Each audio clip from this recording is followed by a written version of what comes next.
Hello there, welcome everyone. My name is John Fulmer, one of the marine technicians aboard Falcor 2 of the Schmidt Ocean Institute, and you are currently watching live video streaming from ROV Sebastian here in Chile. We are on the Fire and Ice expedition, and our chief scientist, Dr. Sebastian Watt of the University of Birmingham of the United Kingdom, will take over now and give you a little bit more info on what it is you're going to be watching today. Great, many thanks, John. And yeah, thanks to everyone who's joining today to watch this exciting dive. This is just the second dive location on this, it's the third dive location on this expedition, but kind of the second day on which we've been doing ROV diving.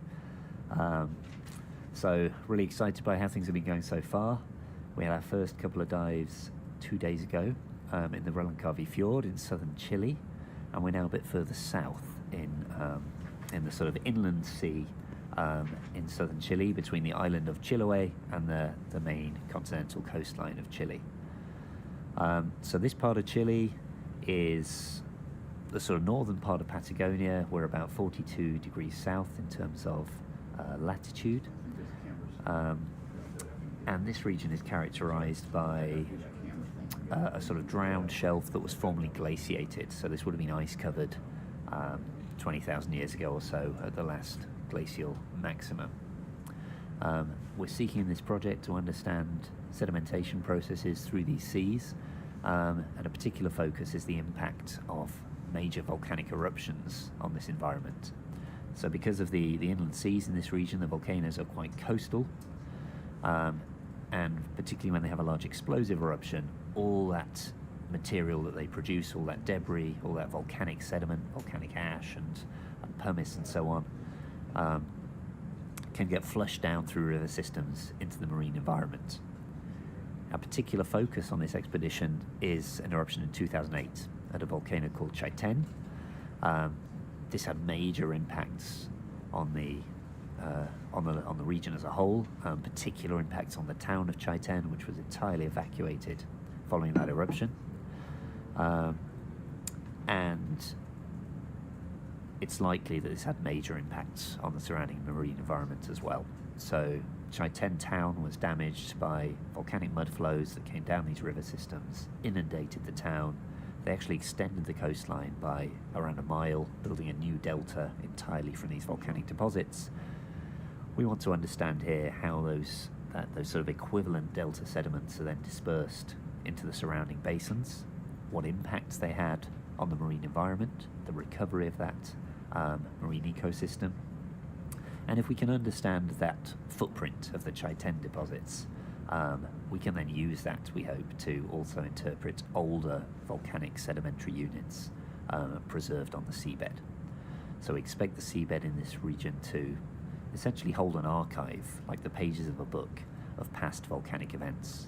But to interpret those pages, we want to understand this historical eruption, the Chaiten 2008 eruption.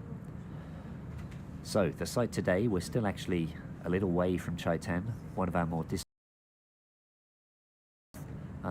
towards the outflow of one of the river systems draining Chaiten.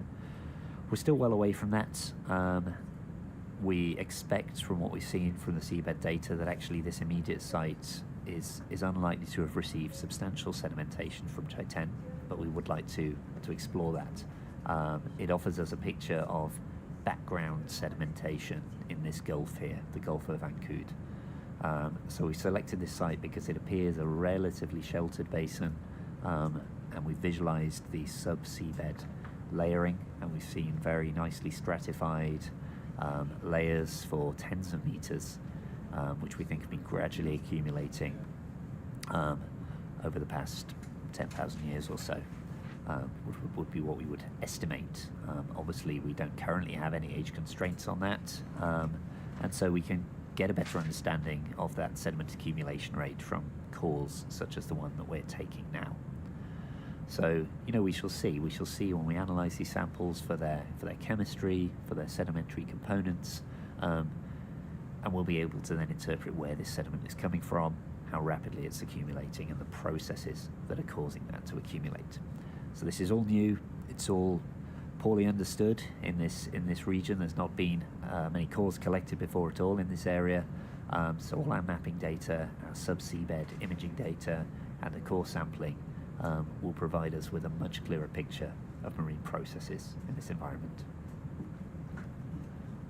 We just got 2 cores.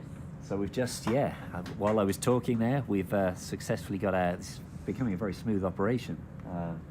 So we got 2 push cores, very smoothly collected. We got about a third to a half of the core by the looks of it there, Becky.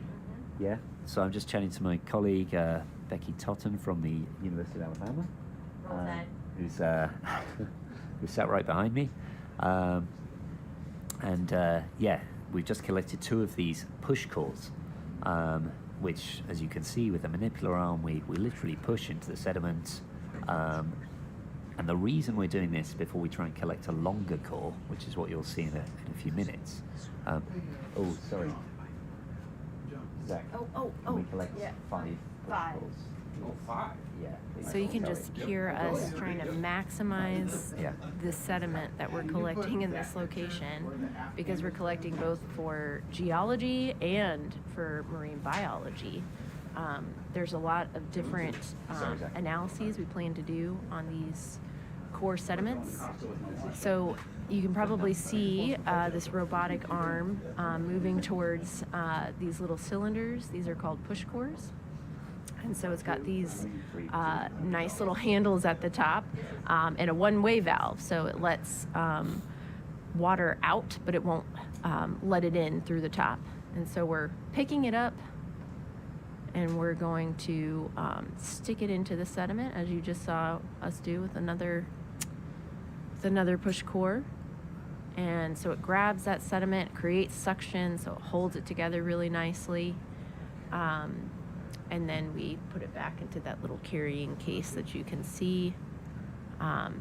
Very ingenious methods here. We were using things like milk crates and tubes, plastic tubes to collect these things.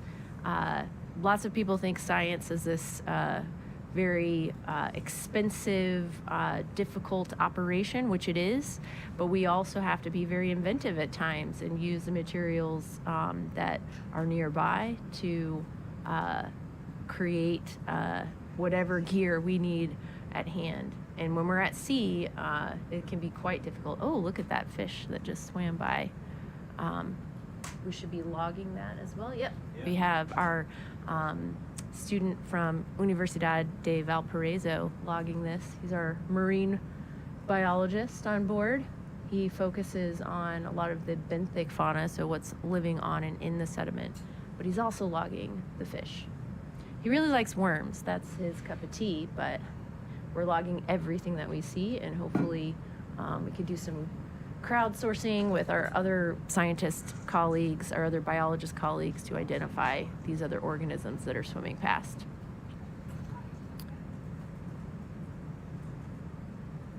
Forgot what I was saying about the push core, but we have to be very resourceful in putting together what we need, especially when we're at sea and we can't just, drive down to the local hardware store.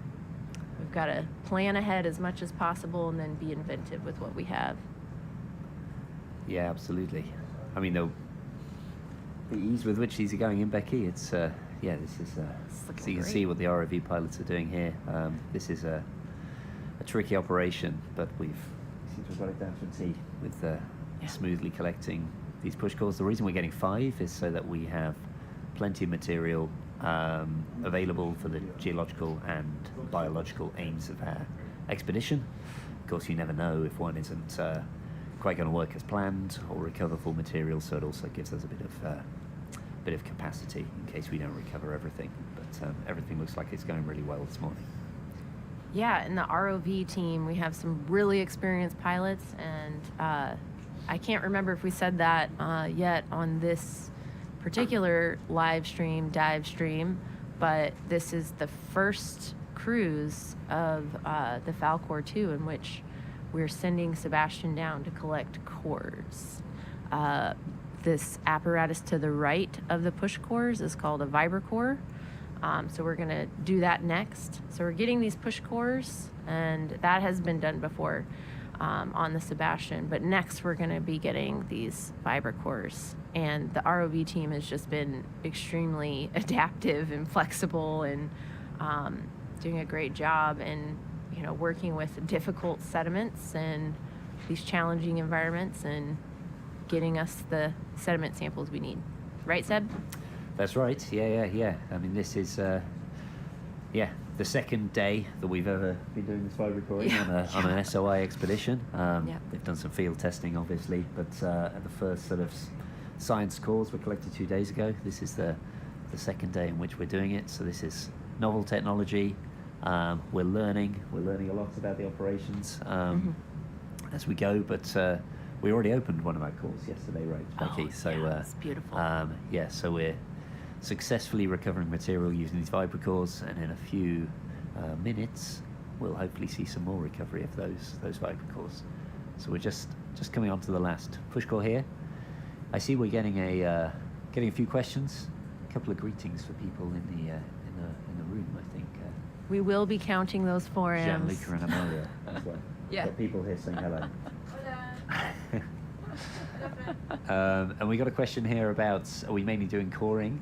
I'd say coring's, that's a focus of our ROV dives. Really, we're sort of collecting a lot of new mapping data and what we call sub-bottom profiles, so shallow imaging of the subsea bed layers. So we're collecting that type of geophysical data, and then we're doing the ROV dives to understand what that material is that we've been mapping and imaging by collecting core samples. So it's a combination of sampling and mapping. But on the ROV dives, the main target is coring and seafloor sediment. But we're certainly interested in the biology, particularly actually the microfauna, which is really what we'll be looking at. That can tell us a lot about the sediments in these environments. And the microflora. Oh, sorry. Yes, I should have been clearer. I'm just being picky. So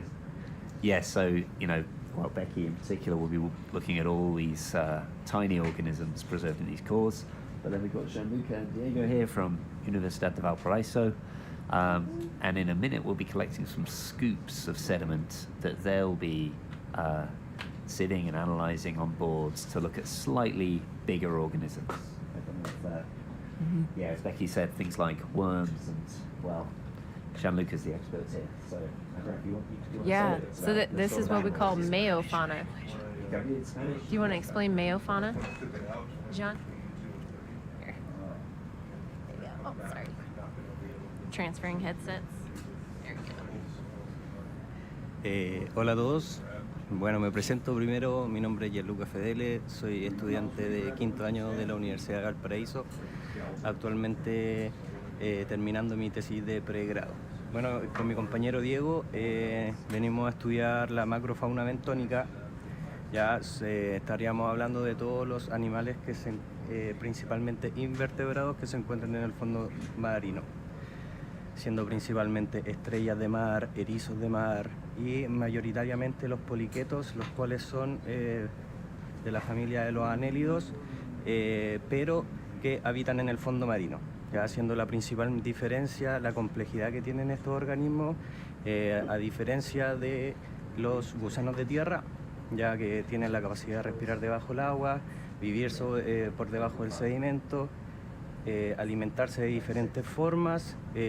Hay muchos poliquetos que son carnívoros, otros se alimentan de algas, otros de la materia orgánica que se encuentra en el sedimento que va cayendo desde la superficie. Ese es principalmente nuestro objetivo del estudio.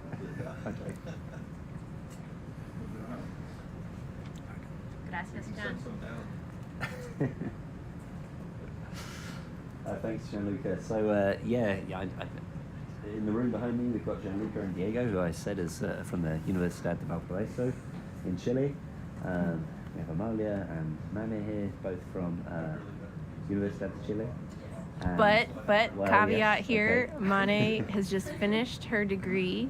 She just had a very successful and well-attended defense at UCH in Santiago just a few weeks ago. 3 weeks ago now. Is that right? Yeah. Yeah. Congratulations, Mane. She did a great job. She was so impassioned. But her project was about Antarctic marine sediments and looking at diatoms, these little microflora within the sediments, and reconstructing how the ocean currents have changed and how the ice retreated related to these ocean currents. There are also volcanoes in Antarctica. But now we have moved her up to Patagonia. She is going to be studying both Patagonia and Antarctica for her PhD at the University of Alabama. So she is now moving to Tuscaloosa right after this cruise, and roll tide.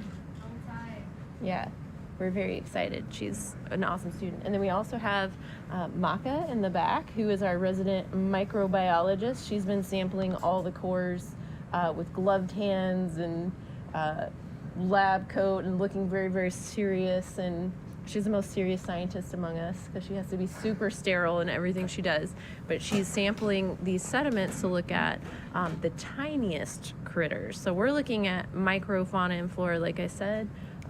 Mane and I are looking at what's called diatoms and foraminifera. Gianluca and Diego are looking at slightly larger things that we call meiofauna, middle-sized fauna, and macrofauna, larger fauna like worms, echinoderms, all the things you'll find on and in the seafloor.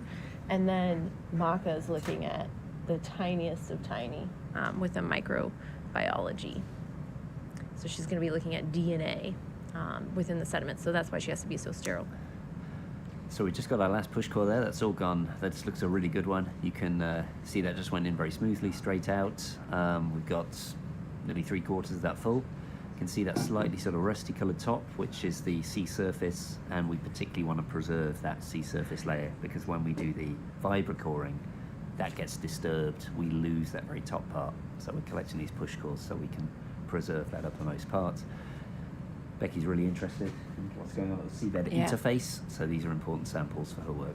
Yeah, and so we sample that sea surface, that sea floor and water interface right there that you can see in the upper part of the tube where it looks clear.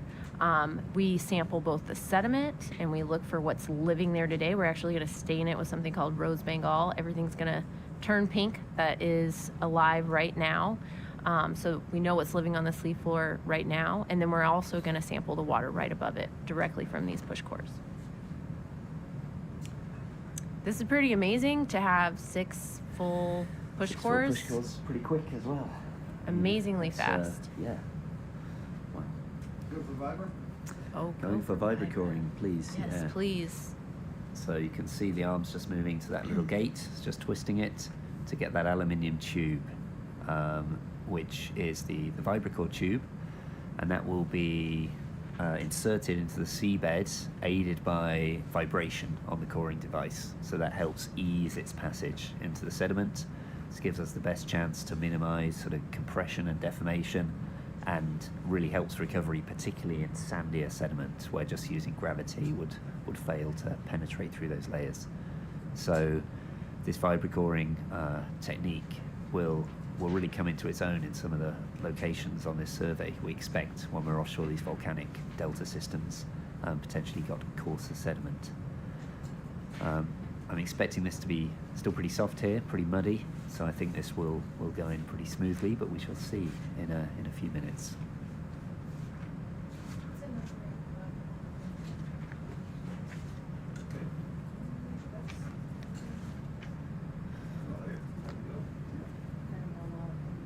Okay, so the tube's just been transferred onto the vibrocoring device. That's this black device you can see in the center with this sort of chain going round.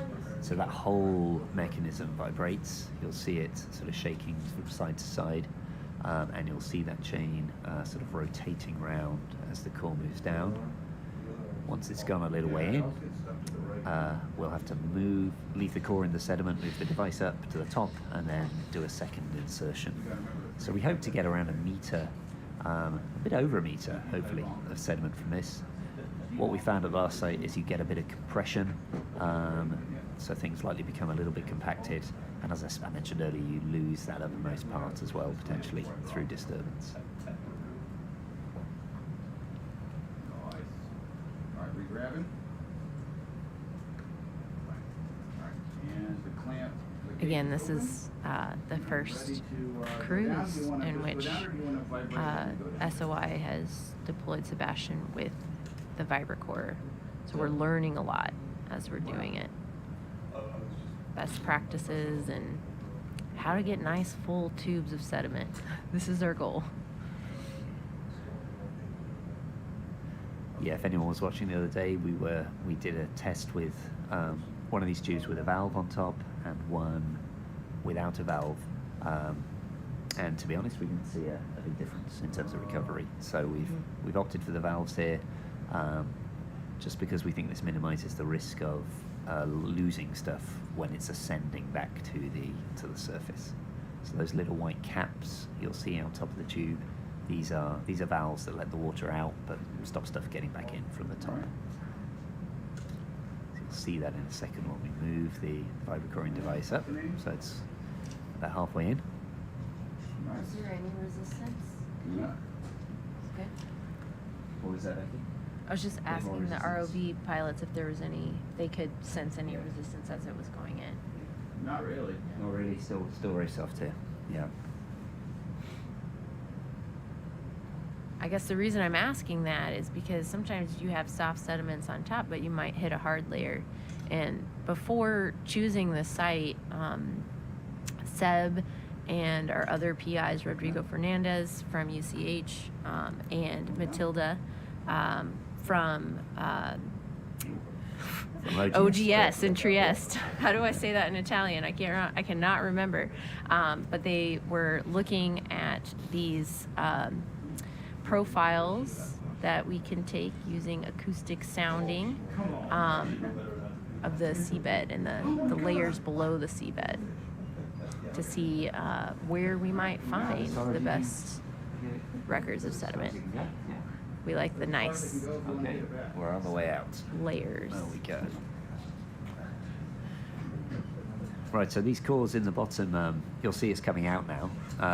So to stop everything slipping out that's just gone into the core, there's what we call a core catcher in the bottom of the core, which is like a sort of inverted cup cut into slices, if that makes sense, which is made of metal. And that sort of those slices all sort of spring back when the sediment starts going in, and then once you've stopped pushing in, they spring back. So they sort of create a closure, a bit like a valve at the bottom.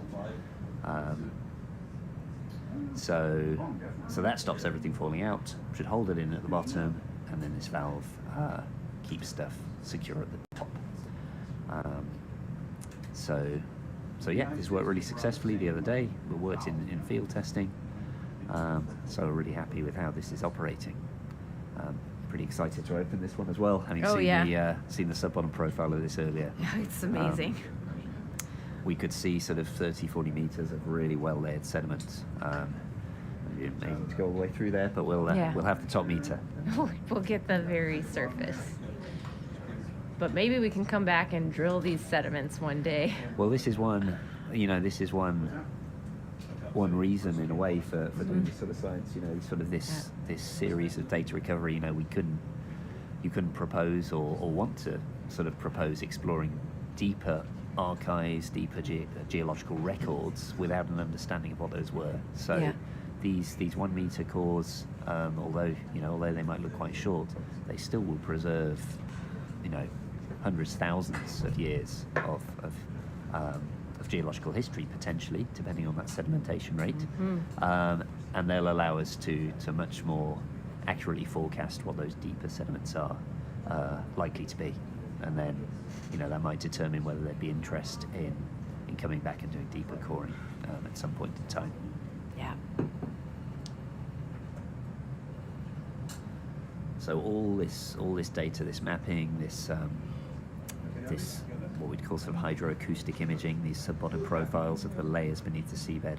All of this is really valuable information for interpreting the region and then building that into future scientific expeditions as well. So we're just coming back. It's a tricky operation, but again, it's going really smoothly today. You'll see the vibracore going back into rack position 1. So they're all numbered. We have to keep careful note of which is going into which position so we can link these samples to exactly when and where they were collected.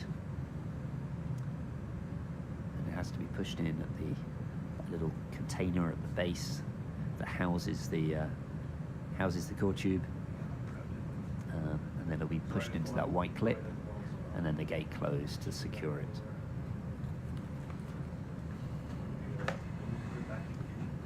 So the visibility is a little bit better than we had the other day. It was pretty challenging in the fjord the other day because I think it was even softer sediment than this, and everything the ROV was doing was really kicking up a cloud of this fine, organic, very fine mud. You know, full of life, full of all these little things you can see in the water column. It's giving this sort of cloudiness. But the other day, this was really sort of hindering our visibility. It's a little bit clearer here today.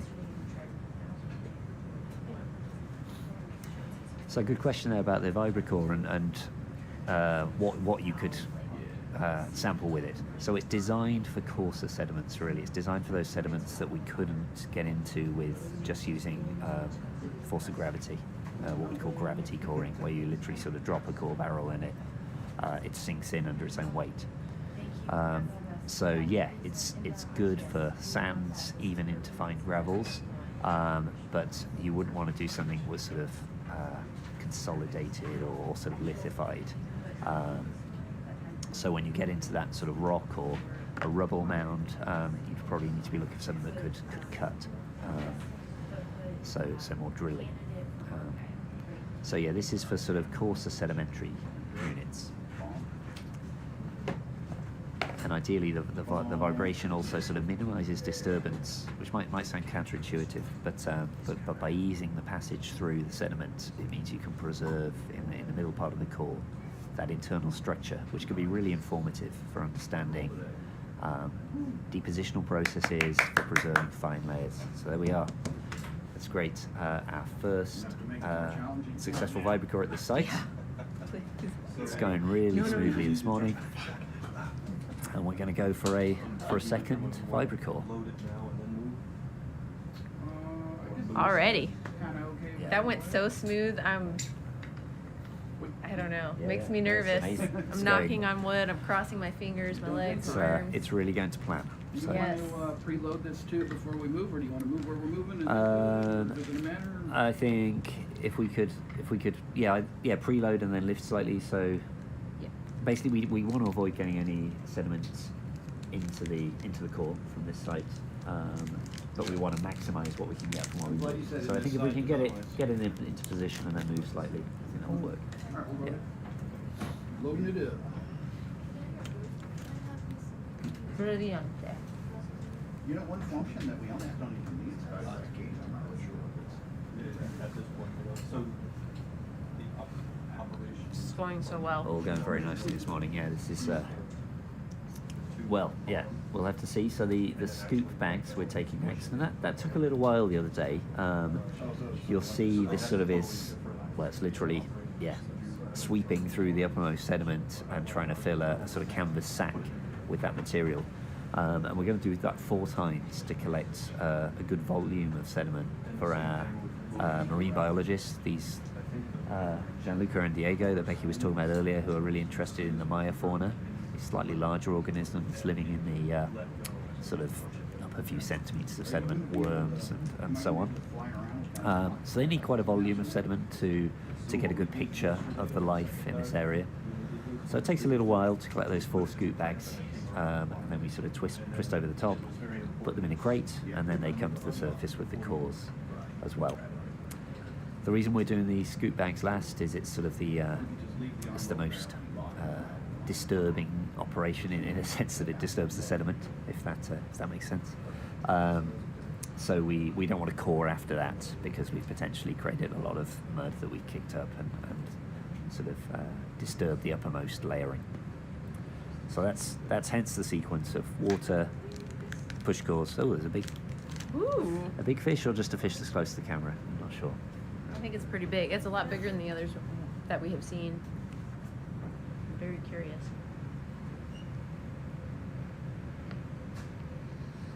Oh, one thing we should also mention is that, see how there's those little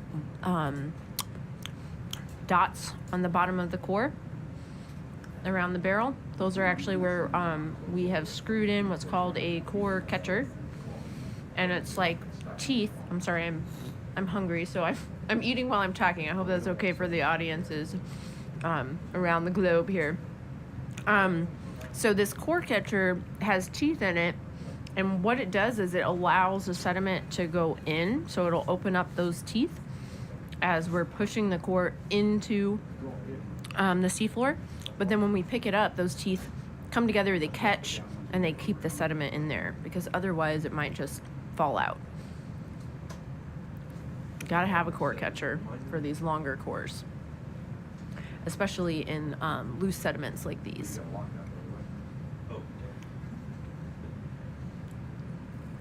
Yeah, so absolutely. Someone's just said the pilots made quick work of these, which, yeah, I mean, this is going really smoothly. And we've only been on the bottom, 30, 40 minutes. We're well through the operation. Raise this for everyone. I like this. Man, I could get used to this. So yeah, all continues to go well. Then we'll probably lift up, go to a second site, potentially later today. No, I mean onto deck. Sorry, this. Yeah. Oh, just a couple of meters. Yeah, 2 to 5 meters. And if it gets really silty, I'll just move out of the silt cloud and go where it's Yeah, clear. exactly. If it kicks up a lot, then a little bit further. Yeah. So we're just moving slightly because we have to move because the position of the vibracore is fixed on the ROV. So if you've taken one, you can't take another. You've already made that hole. So we've got to lift up and move slightly. That'll kick up a bit of mud, so we'll just try and move away from what we've disturbed, re-land with the core barrel in position, so we hopefully sort of even capture that uppermost part of the sediment as we land, and then we go down from there. Got a question about the currents here. You can see this sort of, this cloudy fine material moving past in the camera. I think the current at the moment is less than a knot. We were discussing earlier, the current obviously is an important consideration on these dives, but it's not too strong at the moment. And we're about 250 meter water depth right here. Let me see if I can mostly lift off just by reinforcing my wire. Yeah, so this... Should keep the vis down, hopefully. Okay. Yeah, so these seas between a large island in southern Chile called the Isla de Chiloé, and the sort of continental coastline of Chile, which is where we get all these volcanoes. These seas are pretty shallow, as Becky's just saying. 250 meters here. They range from about 200 to 400 meters.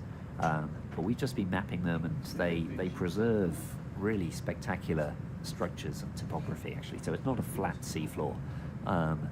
There are elevated regions, channels, gullies, all sorts of features. So it's an ancient landscape, really, if you like. It's sort of a sea-covered landscape that can tell us something about the processes that have shaped that landscape. The ice sheets during the last glaciation would have extended right across this. So this would have been ice covered right across to the Isla de Chiloé and then out to the edge of the Pacific Ocean, which is just beyond that to the west. So from this landscape we can also learn a lot about those processes that have shaped this region, and we're selecting our coring sites based on where the sediment is accumulating in those channels and gullies and basins that cross this area. There's also loads of small islands particularly in this region, so having to be careful of that with navigation, of course. Can you keep paying out here for such stuff? And we've actually got a school teacher on board from one of these islands, from Chaiten, who has been running these ship-to-shores with local school groups. So we've got this sort of direct engagement with school children from the communities living on these islands in the channels around Chiloé, which is really exciting.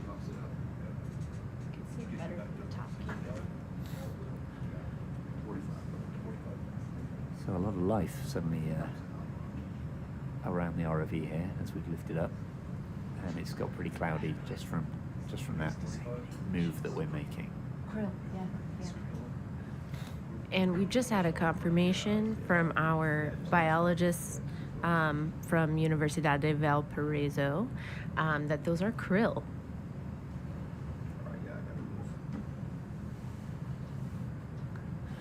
Rapidly swimming around the robotic arm. Slippery line.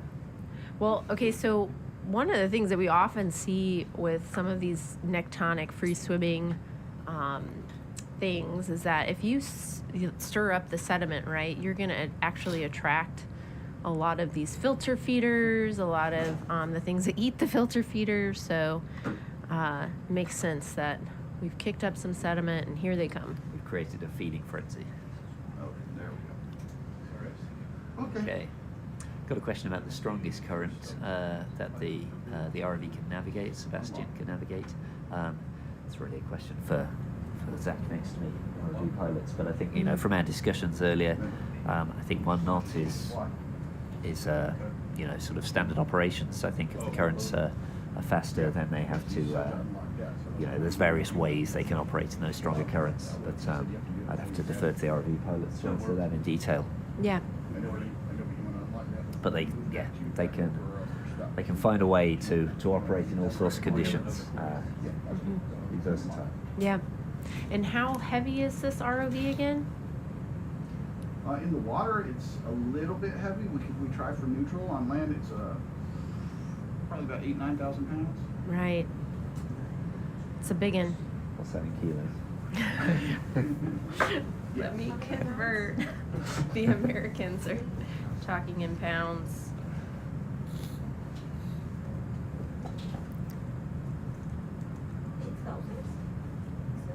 Okay, and we're happy to do this here, right? 4,000 Okay, yes, yeah. kilograms, So I'm 9,000 gonna pounds. clamp here and let it fall. That's when it's not in water. Obviously, it's going to lose a little bit of weight in So water. we've got that second tube in position on the vibracore. You can see the gates fully open, so it can go back into the rack afterwards. And we're now on the seabed, ready to do the second vibracore of this dive.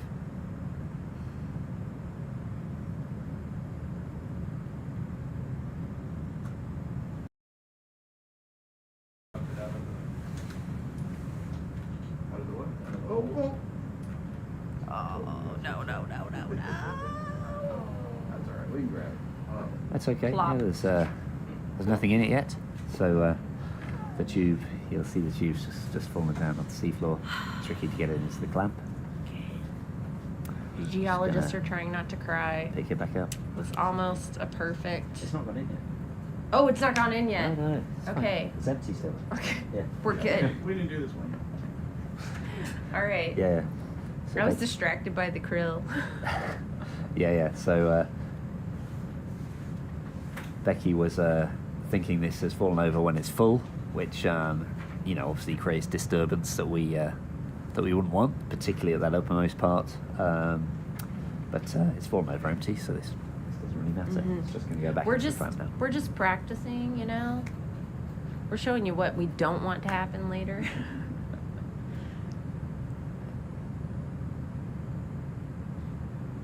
And actually, that core catcher probably helps from getting sediment in the barrel if it falls down. So Yeah.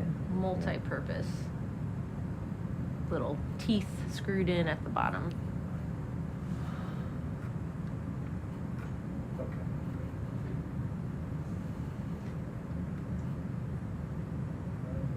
No, I think it's got to go in a little more. I think I got it. Okay, let me do it. Wow, and look at the oxygen values here. This is a really oxygenated bottom. This is actually a lot more oxygen. So how does that compare with the fjord the other day? I It can't was remember what values we were having. 60%, and here we're at 90% saturation. Wow, okay, yeah. So So a couple of active. I'm expecting to see a lot of in fauna, Yeah. a lot of critters living.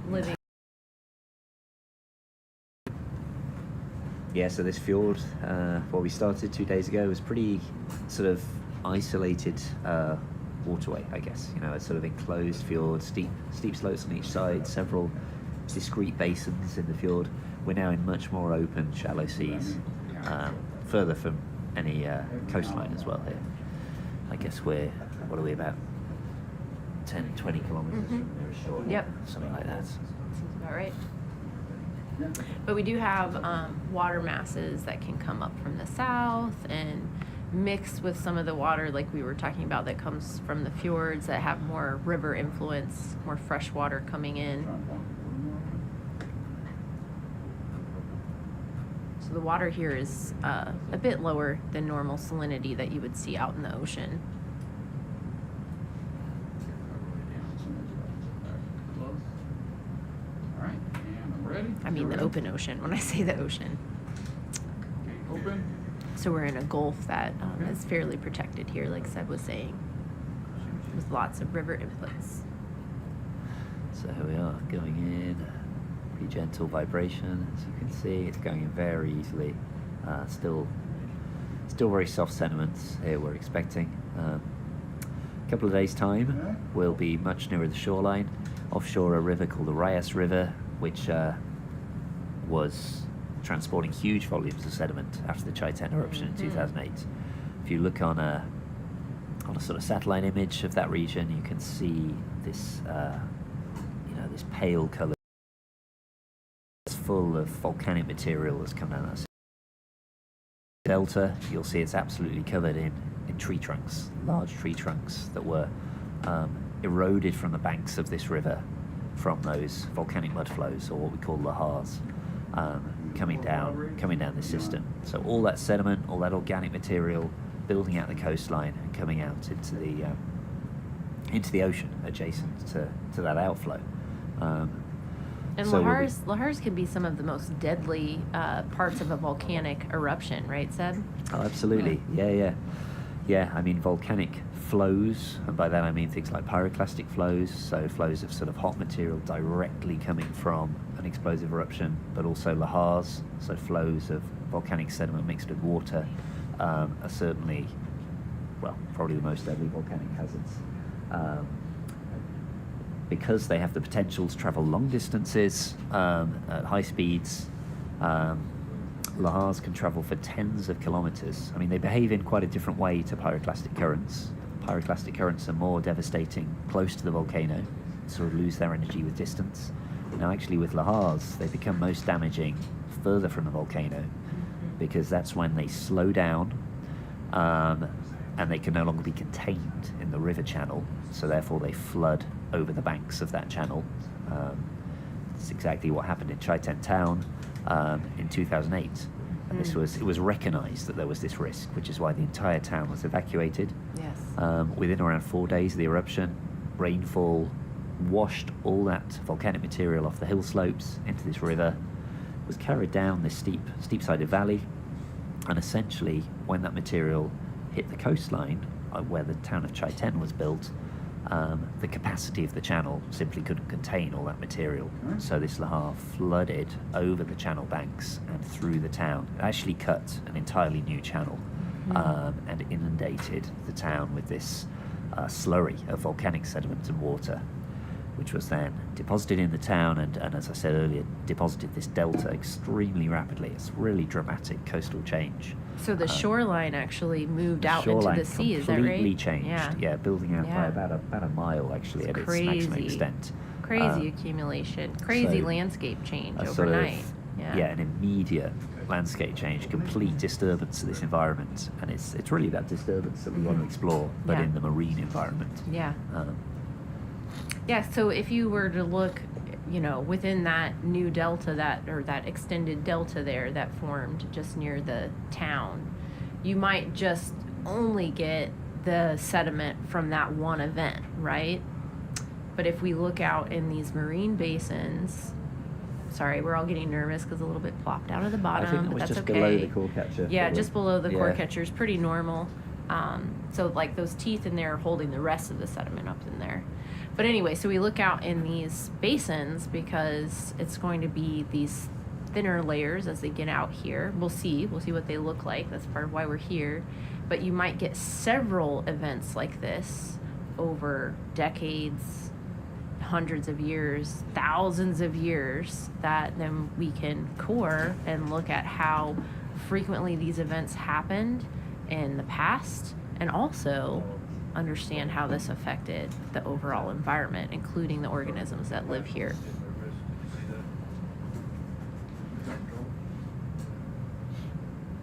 So it's fun to look at the event deposits near where the event happened, but if we look in these marine basins, we can get much longer records. Yeah, it's going to be really interesting to see the equivalent of the Chaiten deposits offshore. Yeah. So these are deposits that some of us on the ship here have worked on previously, but on land. You have to slide up. Yeah. And we just We're all kind of holding our breath. This seems to be one of the most challenging parts of the VibraCore operation. So getting it right there into the rack and getting so you can see it closed up. how difficult this part is. Yeah. And what we're particularly keen on is that we try to keep these vertical to avoid that disturbance. You know, if we're So- only doing two, you know what I'm gonna ask these guys? Maybe we can do three, spaced out, so we can cap. Oh, yeah. I mean, that'd be great. So it's pretty challenging, as you can see, to manipulate that into the right position. It's quite tight on this rack, with them all close together.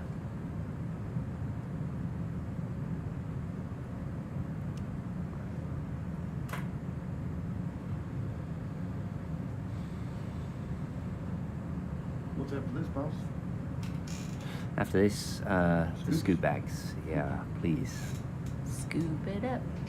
We're gonna get lots of marine fauna from those scoop bags. That's what we're really interested in for the scoop. So we don't care as much about the layering when we scoop up the seafloor sediments. We're just trying to get volume to look at the organisms contained within and get enough numbers to really have some meaningful data about the assemblages that we see here. Right, John and Diego?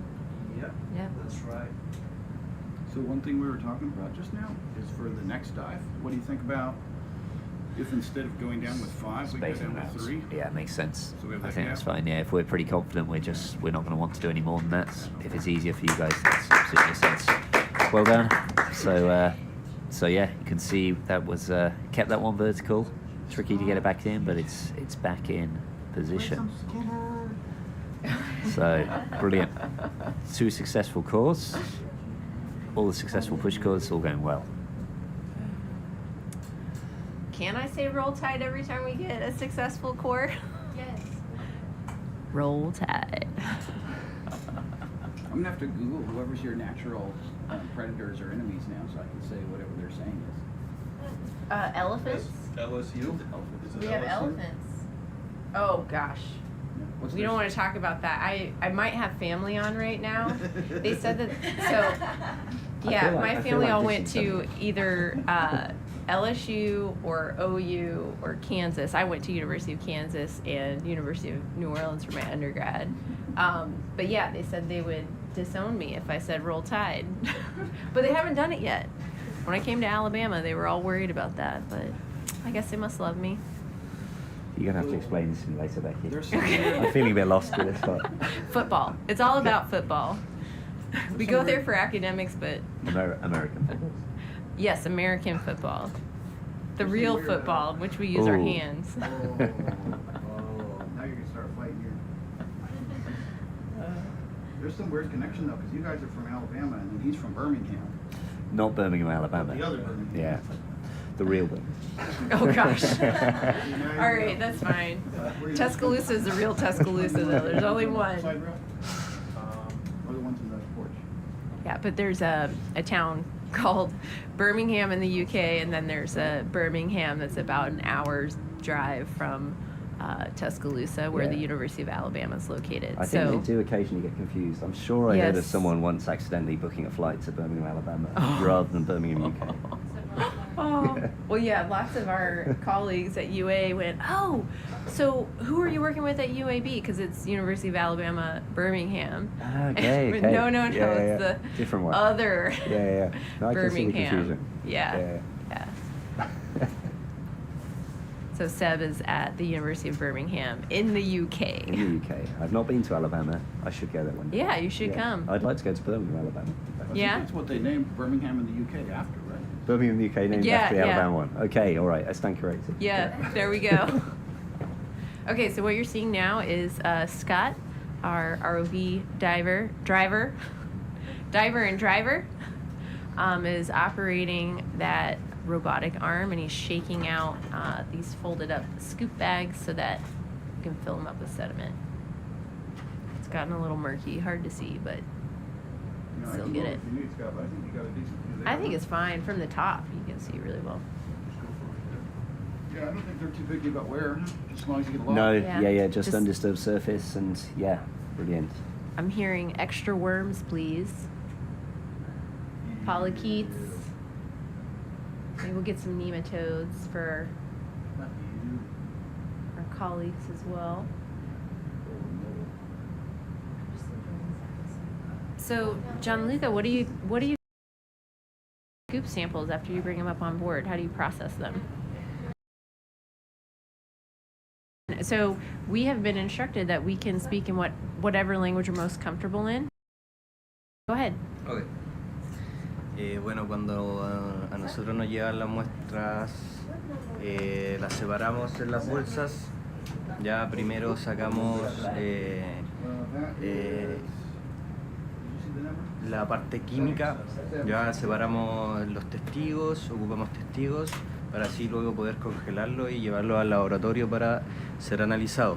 También separamos sedimentos para luego y fijados con formalina para que un colega de Puerto Montt, Matthew Lee, saludo a él si es que lo está viendo, pueda trabajar con esa muestra. Las muestras que procesamos nosotros las pasamos por un tamiz de 1 centímetro, de 500 micras y de 300 micras, ya en donde vamos recolectando la macrofauna más grande y visible a la vista, la vamos fijando con alcohol al 80% en frasquitos rotulados, y luego el restante de lo que va quedando en el tamiz de 300 micras también guardamos, y luego eso se va a la lupa. Se revisa en la lupa, en donde nosotros podemos encontrar más fauna un poco más pequeña, no visible a los humanos, y luego se va recolectando, se comienza a hacer la taxonomía, y de ahí se comienza a hacer la base de datos con la tabla con los resultados previos, etc.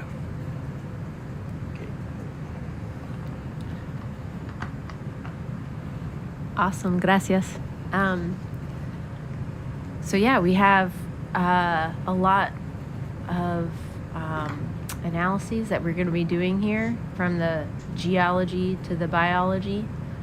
We're going to be looking for all kinds of organisms within these scoop bags.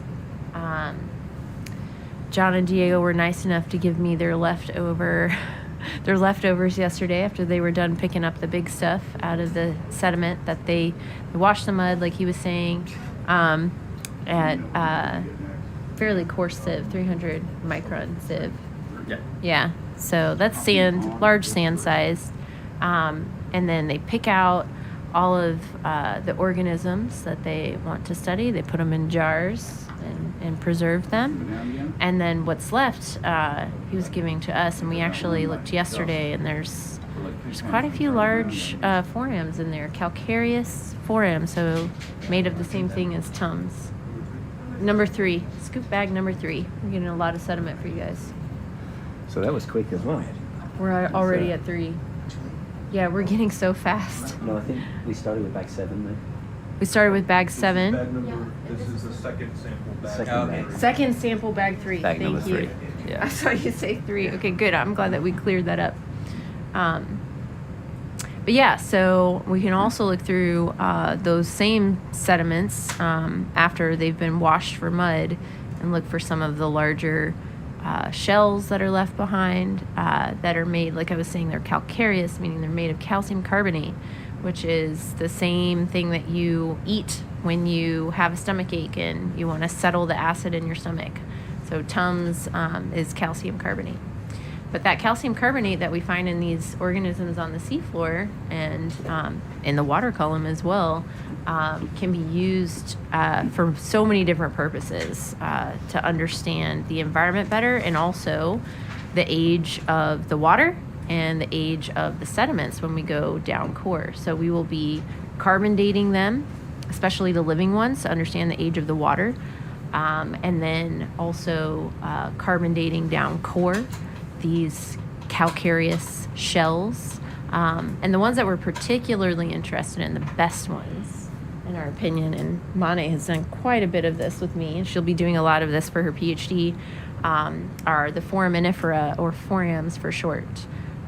They're sand-sized, and we can get the carbon from that calcium carbonate and figure out how old it is.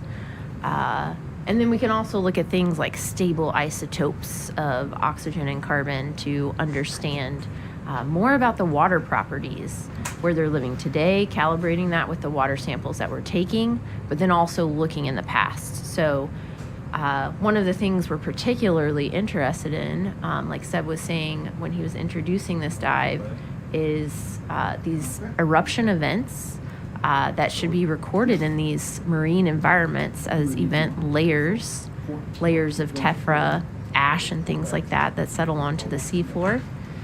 And then looking at how the marine ecosystem responded to that input. So the foraminifera will help us in reconstructing those environmental conditions and the fauna and flora, the organisms that lived here before and after eruptive events. Yeah, you've got a 4M fan on the chat as well. Oh, yeah? Someone who definitely appreciates Really? it. Yeah. Yay! Oh, yeah, forams are super small. Well, there's some actually, okay, so I'm a geologist, I'm a paleontologist and geologist. I get really nerdy about these things, but I feel like that's allowed in this room, right? So forams are typically the size of sand grains, but in the geological past, particularly in a time period called the Eocene, which was much warmer than today, forams, which are these single-celled organisms that build these calcareous shells, like I was saying, they got as big as about the palm of your hand. Really? Big old coins. Wow. They're actually called, the coin fossils in Europe in the Tethys Ocean. It was warm, and there were these large foraminifera called nummulites. So they got quite large. Yeah. I think any European geologist will have heard of nummulites. They look kind of like coins. And if you cut them in half, you can see there's actually a really fascinating internal structure. The other forms that got pretty big were fusulinids. Those are called weed fossils. And incidentally, we find a lot of them in Kansas, where I went to school for undergrad, Rock Chalk Jayhawk. And so we find a lot of those in older deposits of Pennsylvanian age. So it's about, give or take, 300 million years ago. They got quite large, and they look like wheat grains.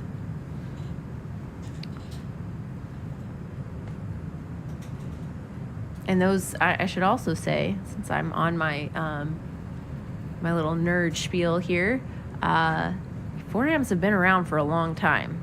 Okay, guys, they've been around since. One of the first forams? They've been around since the Cambrian, the fusulinids. Really? Yeah. That's they've been around for a long time. They've survived. Successful. Survived through everything. There are quite a lot of forums on the internet.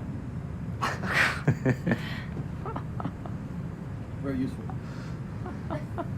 I like that. I was trying to think of a good is there comeback. a forum? Oh, is there a forum? There must be, right? No, but when I was in grad school at Rice, actually one of my very best friends, Lizette Leon Rodriguez, she was studying forams from the Eastern Equatorial Pacific, and we started a little club that we called Foram Friends. So, yeah. Good children's book. Yeah, we should write a children's book about forams. So we got a question about the workflow for these vibrocores and special processes. So yeah, I guess the reason we're collecting two is so we can archive one and open one on board. So we want to archive one to image that in the lab. We're going to scan that through the core liner, so before it's even opened, to look at internal structure, get an idea of the stratigraphy before we potentially disturb it by opening. So that archive core will be kept sealed, kept vertical in cold storage until we can work on it at a later date. And then one we will open on board, and we have got a great setup led by others on the science team who aren't in here at the minute, but who've set up a really good sort of workflow for photographing the cores. So we split them and we clean them, then we image them on a sort of rolling rack, I guess you could call it, to get sort of consistent, high-quality images. Then we're going to connect some magnetic susceptibility data along the core, which will pick out variations in the magnetic mineral content of the sediment that might help us identify changes that are difficult to see, or to identify what might be in those layers that we can see. Then we'll describe it and log it on a paper log initially, and then we'll start sampling it. So we would, if we saw discrete layers, tephra layers that are mentioned here, so these are volcanic deposits that have fallen from the atmosphere, so generally ash-containing deposits. So we might sample those if we can see them. We'll probably sample any distinctive layers, because those will be recording specific sediment transport events, specific events like a volcanic eruption. So we'd sample those, and we'd certainly sample the sediment either side of those, because we're interested in changes, in environmental changes that these volcanic events or other events might cause. So we're going to take a lot of samples right through the course. Yeah. And after that, there's all sorts of workflows that, in terms of the analyses, I mean, Becky, you've got all sorts of analyses that you'd like to do in terms of dating, in terms of geochemistry. I'm interested in looking at the sediment grains in there and their composition and type. That can help us understand which volcano they're from, how they might have been modified as they've been transported from that volcano. Sorry, can So I there's interrupt just for a loads second? of work. Sorry. Yeah, do. We have a special request for the ROV pilot, Zach and Scott. There is a sort of, you see that vertical benthic organism there? Seafloor? Yes. Oh, yeah, Yes. okay. Yep. We would like to sample that. Do you think we could get that in the scoop? Is this one of those sea pens that's gonna go as soon as we get near it? Maybe you can. Down into the sediment? Can we flip it around and go like this, kind of like a net? We can try. Catch it Yeah, like we'll a give it a go. butterfly? I think we can give it a whirl. We just won't know Right. for sure, because it's kind of the fizz is going to go away as soon as we do it. We can certainly Yeah. take it and go in that Okay. area. Okay. Yeah, just Okay. try. Fine. So was the outcome? Yeah, we're gonna try it, just kind of scoop. I know, but we already know the fizz is gonna go away as soon as you do that, so we won't really know, but just try and get them if you can, you know? So we're trying to catch the sea here. So John Luca got super excited and said, we need to try to sample this scoop while we can. But we're worried that we won't be able to see because of the visibility once we deploy the scoop, but we'll see. We'll find out when we bring it to the surface and start processing the sample. The sample bag too. Looks like it to me, yeah. Oh, there we go. Yeah. Oh, I think it's swam.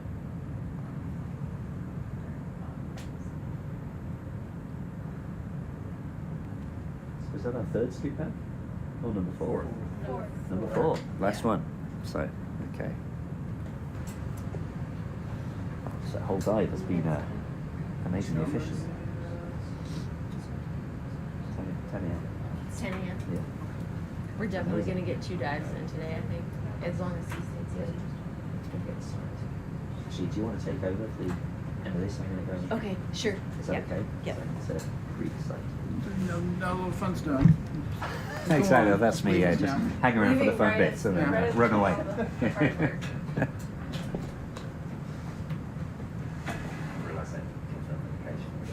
Oh, yeah. So, For the given next that site. we're already on our way up. Gotcha. No problem. Oop. Okay, so Dr. Watt, Seb has had to run up to the bridge to confirm our next site location. We need to give the captain the next point we want to go to sample. So I'm now taking over in the chair, in the left chair, PIC, right?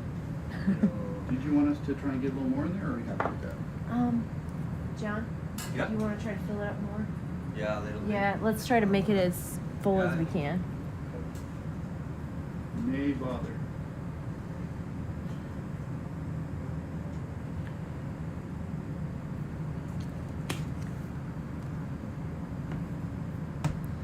Yeah, the sediment today is not nearly as cloudy. More cooperative. Yeah, a little bit more cooperative. I think that means that have a little less fine material, less clay.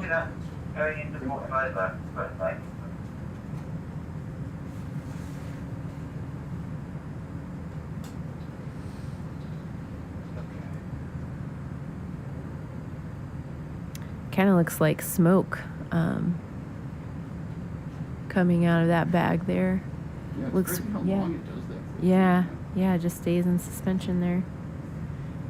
So it looks kind of light gray, but when we bring these cores up on board, or these scoop bag samples, and we open them up and we start analyzing them, they actually, number 5 just came apart there. There. You got more Okay. material. Okay. See, we come prepared. Oh, what's that? Is that, do you see that? Was that a tenaphore or another? It could also be an appendicularian, which is a tunicate. It's actually a chordate. It's a chordate? Yeah. Filter feeding chordate. That material, does that float? I'm not quite sure. I didn't get the best view of it. Well, I don't think I've ever seen it come off, so I'm not sure.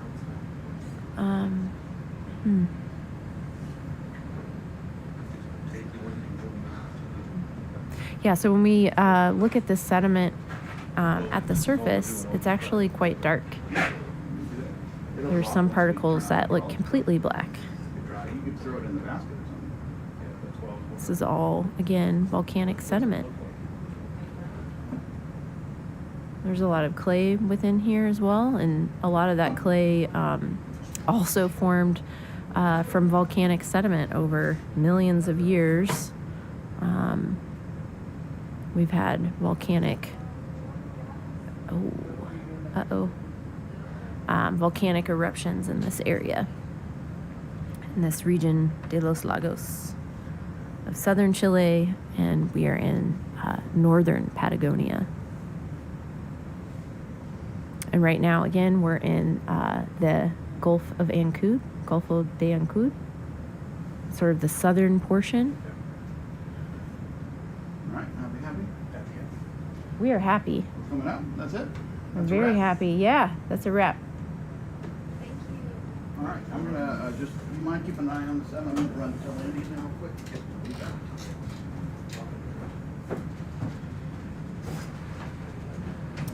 This is a very successful mission. All the work begins. But we still need to open up these vibra cores and see how well we recovered the sediment.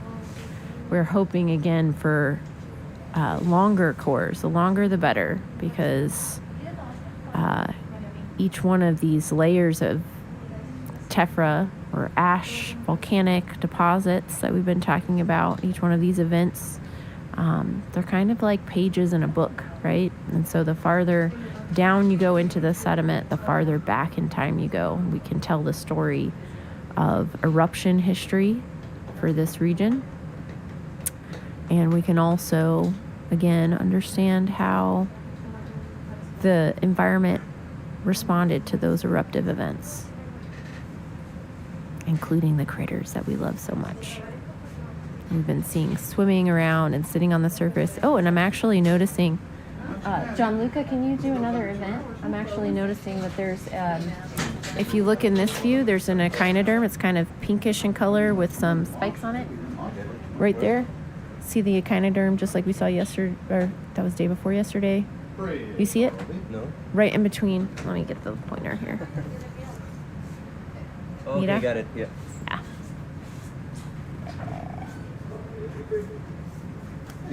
So that would be called a benthic organism because it's living on the surface of the seafloor.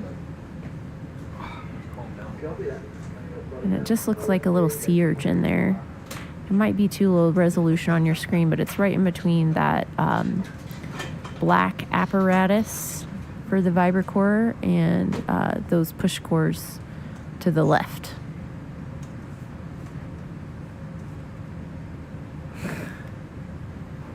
Can we pull up the map again? Is it possible to pull up a map on the live stream? So we have a question from the group on YouTube, watching from New Orleans. Hi, Mom. Is it showing now? Okay, so you guys can see the map. Okay, so this is the region de Los Lagos, and you kind of see, you can probably see the little label there, Los Lagos. Lots of lakes around here, but we're in this gulf that's sort of an inland, fairly protected area. There's a bunch of islands to the west, and there's the mainland to the east, and you can kind of see river outlets there in pink. And if you look at the water surface image, you can see where you have a plume of sediment where it's lighter in color coming from the river systems. And then north-south lines there in bright white, those are our track lines. That's where the Falcor 2 has been surveying.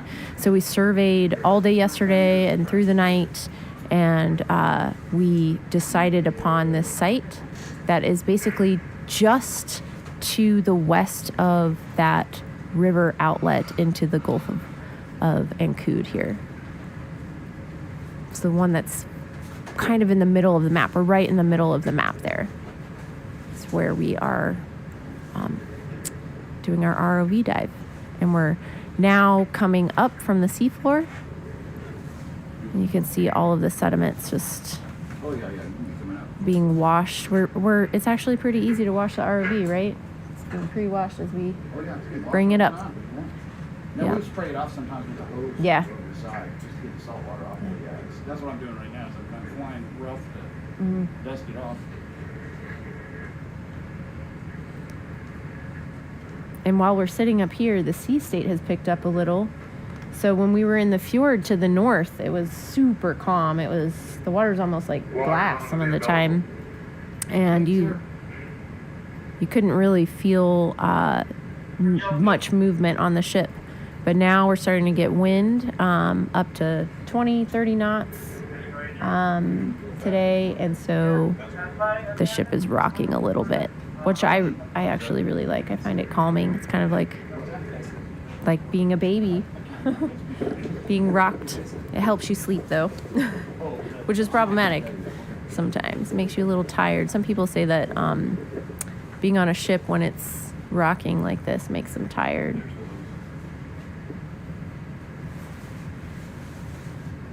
Mane, did you get all the events logged? Yes. You feeling good about it? Yeah.